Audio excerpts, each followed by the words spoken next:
Je suis le cep et vous êtes les savants. Celui qui demeure en moi et en qui je demeure porte beaucoup de fruits.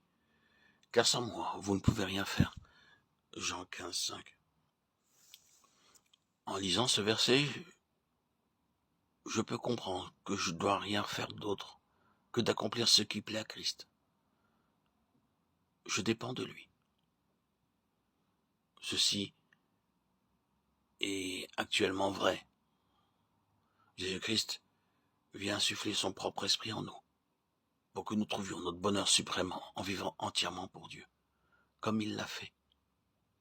Mes bien-aimés frères et sœurs, si tel est le cas, alors je dois dire oui. Si c'est vrai pour le petit serment, c'est vrai aussi pour moi. Et cela sera par la grâce de Dieu. Je vivrai alors jour après jour pour que Christ puisse faire de moi ce qu'il veut, dans cette totale dépendance et soumission au Saint-Esprit qui me guidera à son écoute, attentif. Je pourrai être guidé par lui et être ainsi attaché au cep. Nous pouvons toucher aussi à une terrible erreur qui gît à la base de notre religion personnelle. Très souvent, un homme pense « j'ai mes affaires, mes devoirs de famille, mes relations en tant que citoyen. Je ne peux changer tout cela. Et à côté de cela, je pratiquerai ma religion et je servirai Dieu, et cela me gardera du péché. Que Dieu m'aide à remplir mes devoirs. » C'est faux.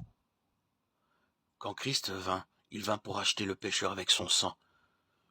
S'il y avait ici un marché d'esclaves et que j'aille acheter un esclave, j'emmènerai cet esclave chez moi, loin des choses parmi lesquelles il a vécu auparavant. Et il vivrait dans ma maison, il m'appartiendrait, je pourrais lui donner des ordres toute la journée. Et si cet esclave était fidèle, il vivrait comme n'ayant ni volonté ni désir personnel, son seul but étant d'assurer le bien-être de son maître et de chercher à honorer son maître. Et moi, de même, j'ai été racheté par le sang de Christ et je dois vivre chaque jour avec une seule pensée. Comment puis-je plaire à mon maître?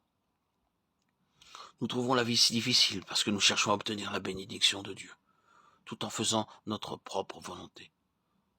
Nous serions heureux de vivre la vie chrétienne en suivant nos goûts. Nous faisons nos propres plans et choisissons notre propre travail. Et ensuite, nous demandons au Seigneur Jésus de venir prendre soin que le péché ne nous domine pas trop et que nous n'allions pas trop loin sur le mauvais chemin. Nous lui demandons de venir nous donner d'abondantes bénédictions. Mais nos relations avec Jésus devraient être telles que nous fussions entièrement à sa disposition et que nous venions chaque jour à lui humblement et tout droit pour lui dire « Seigneur, y a-t-il quelque chose en moi qui n'est pas en accord avec ta volonté ?